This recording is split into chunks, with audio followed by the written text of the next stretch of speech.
Sous la chape d'un ciel nuageux, le cours sinueux du fleuve Mungo. Dans son sillage, des centaines de milliers d'hectares irrigués. À perte de vue, des plantations de palmiers, celles de la Société camerounaise des palmeraies, la Socapalm, qui exploite ici près de 58 000 hectares. Une société détenue par une multinationale basée au Luxembourg, la Socfin. À son capital, un actionnaire vedette, Vincent Bolloré, propriétaire à 39% de ce géant de l'huile de palme. Mais depuis plusieurs années, ce manteau vert cache un champ de bataille, celui d'une lutte pour la terre. Le combat des marais entre la Socapalm et les paysans riverains.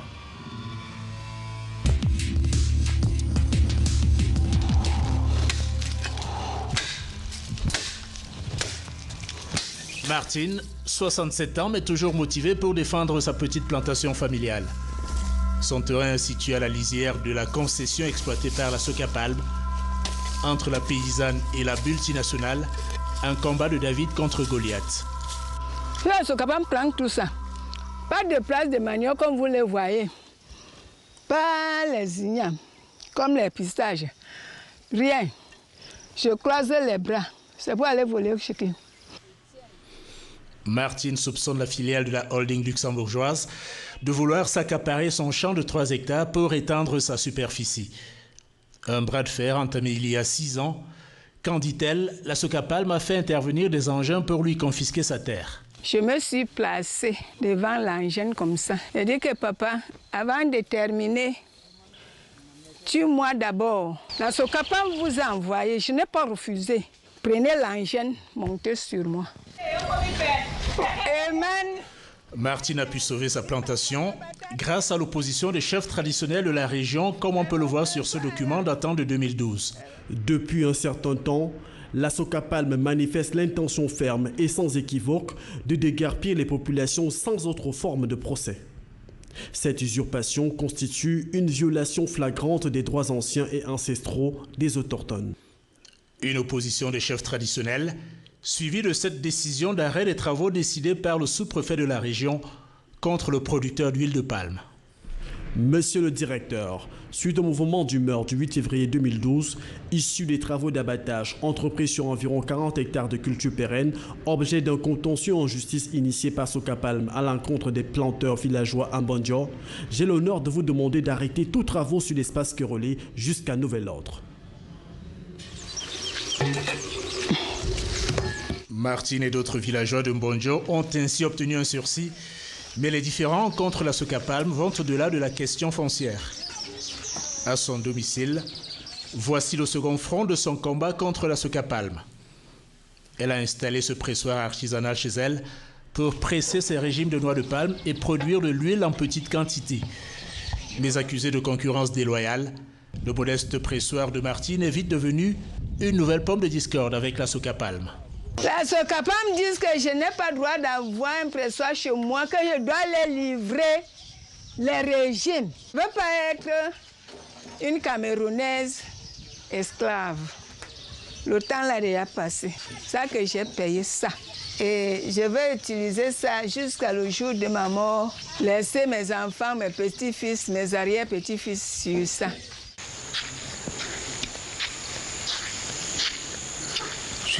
Voilà. Dans le village de Mbondio, pratiquement rayé de la carte pour laisser place aux plantations, la colère contre le producteur d'huile de palme remonte à l'époque où elle était société d'État avant de passer aux mains de la Socfin en l'an 2000.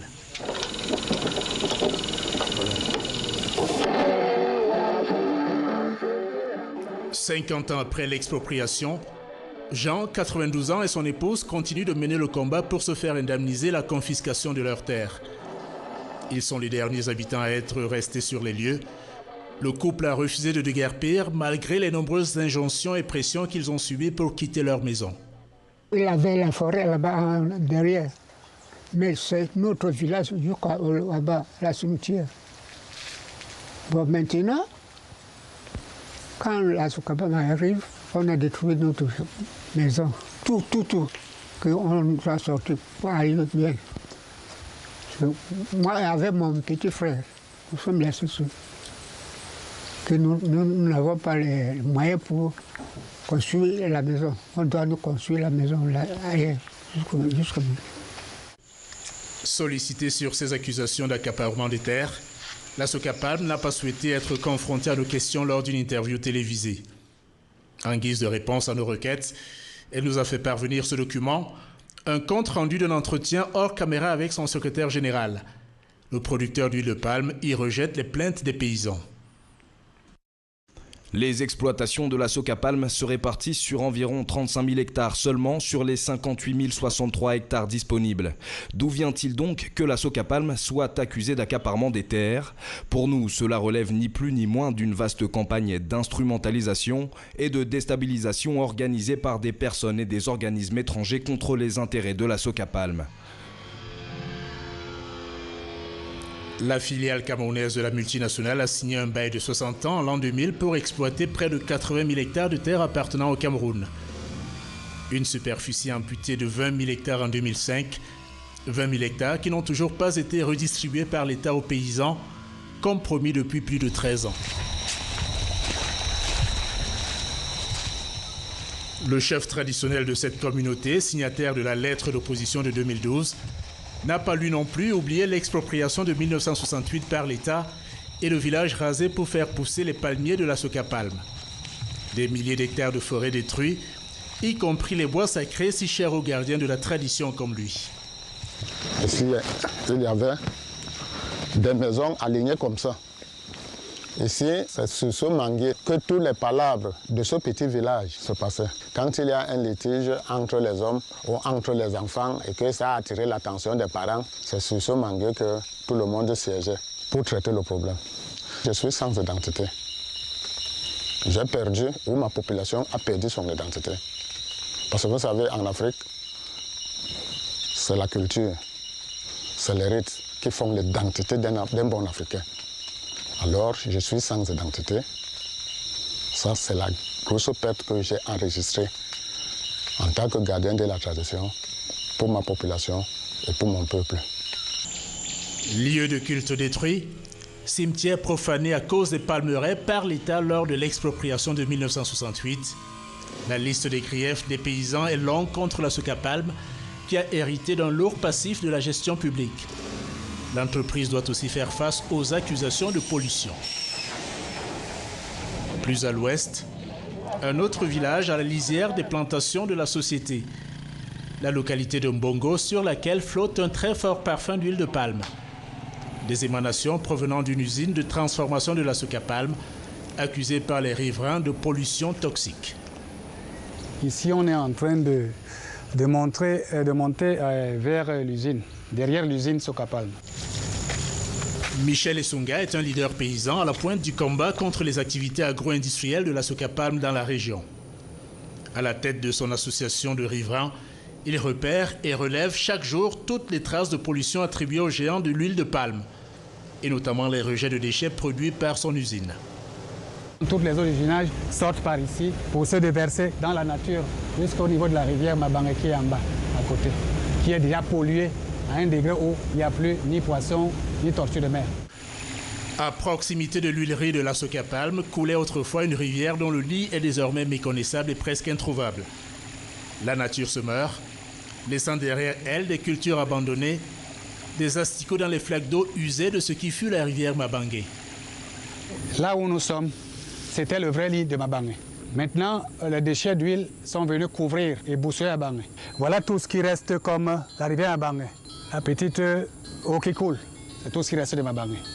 Sur ces accusations de pollution, voici le texte reçu de la Socapalm dont les responsables ont refusé à notre caméra de filmer les lagunes de décantation. L'entreprise nie le caractère polluant de ces rejets. Les déchets en provenance de l'usine sont des effluents de matière organique qui ne sont pas déversés dans la nature, comme cela est prétendu. Pour éviter de polluer l'environnement, la Socapalm a fait construire des lagunes qui sont en fait des bassins d'épuration par décantation. Mais à en croire Michel, ces lagunes d'épuration de la Socapalm ne seraient qu'un leurre. Pour faire croire à un mécanisme antipolluant alors que le dispositif serait, selon Michel, inopérant. Vous voyez le tuyau qui est là-bas, qui traverse la route, avec fait croire aux populations que, effectivement, les eaux de l'usinage traversent par là pour entrer dans les trous qu'ils ont creusés là-bas, et qu'ils ont surnommé lagunes, alors que les lagunes ne fonctionnent pratiquement pas. Et pour nous fournir la preuve de la supercherie dont il accuse la Socapalm, Michel nous amène voir les rejets d'une eau bouillante sortie des stérilisateurs de l'usine d'huile de palme. Cette eau vient de l'usine. Elle chauffe à 100 degrés. Vous pouvez imaginer, est-ce qu'une eau qui chauffe à 100 degrés, qui se déverse dans un cours d'eau, il y avait du poisson, les tortues de mer et tout, après 6 ans, il doit encore avoir du poisson dans cette rivière? Demandez-vous comment les populations vivent. De quoi ils vivent? Parce que ici, cette eau est polluée, il n'y a pas d'eau potable. Exaspéré par cette situation, l'activiste a saisi l'administration à maintes reprises. Voici l'une de ses missives datant du 13 août 2018. Michel alerte le préfet de la région de certains griefs contre la Socapalm. Il y fait mention de la pollution de la rivière Mabangé. Depuis la disparition de la rivière Mabangé, l'eau potable est devenue une denrée rare en Bongo. Un village de 3000 habitants qui n'ont pas d'autre choix que de recourir à divers moyens pour s'approvisionner. Des habitants comme Louise, devenus dépendants des rations irrégulières d'eau qu'a dû organiser la Socapalm. C'est la Socapalm qui nous ravitaille, mais pas tous les temps. C'est par moment que ça vient. Ça fait bientôt presque 3 semaines, on n'a pas de l'eau aussi là. On paie des enfants pour puiser de l'eau ou bien l'eau de pluie. Bon, en défaut de ce qu'on aime, on se contente de ce qu'on a. Mais on ne la boit pas. On part à la station puiser de l'eau à boire. Pollution industrielle, accaparement des terres. Depuis 24 ans, un homme incarne le combat judiciaire de ces paysans. Dans les marais du Mongo, Emmanuel Elon est devenu le porte-parole de sa communauté et l'ennemi public numéro 1 de la Socapalm. Ah, c'est comment? Ça, c'est ma grande cousine qui est comme ma maman ici au village. C'est avec elle que je passe tout mon temps ici. Il tient à nous montrer ses conditions de vie restées modestes, malgré sa récente médiatisation. Une notoriété acquise depuis qu'il incarne la bataille internationale contre les pratiques de la Socapalm. Voilà, ça c'est chez moi. Donc si j'ai donc l'argent que les ONG me donnent, c'est pas là où l'argent n'a pas. Emmanuel Elon est rentré il y a quelques mois de France, où il a été témoin de la défense dans un des procès intentés par Vincent Bolloré contre des enquêtes de journalistes sur la Socapalm. En mars dernier, le tribunal de Paris avait prononcé une relaxe générale. Mais pour l'entreprise... Par ce jugement, il nous semble donc suffisamment clair que quiconque pourrait dorénavant accuser la Socapalm ou Socfin d'accaparement des terres sans preuve s'exposerait à une condamnation comme prévu par les lois en vigueur en la matière. Une menace qui est loin de faire taire Emmanuel, qui promet de transmettre son combat aux jeunes générations de paysans locaux. Que ce soit à la Kinki, à Ezeka, à Mbongo, que ce soit à Dibombari, nos fils, qui dans leur veine, c'est notre sang qui circule là-bas. Nous qui avons l'esprit de revendiquer et qui ne sommes pas corrompus, commencent déjà à comprendre le combat. Donc si on part là où nous sommes venus, nos fils vont continuer le combat. Combattre, un verbe plein de sens sur ces rives du fleuve Mongo. Un haut lieu de la résistance armée à l'époque coloniale, devenu aujourd'hui le théâtre d'une lutte pour la terre à l'issue incertaine.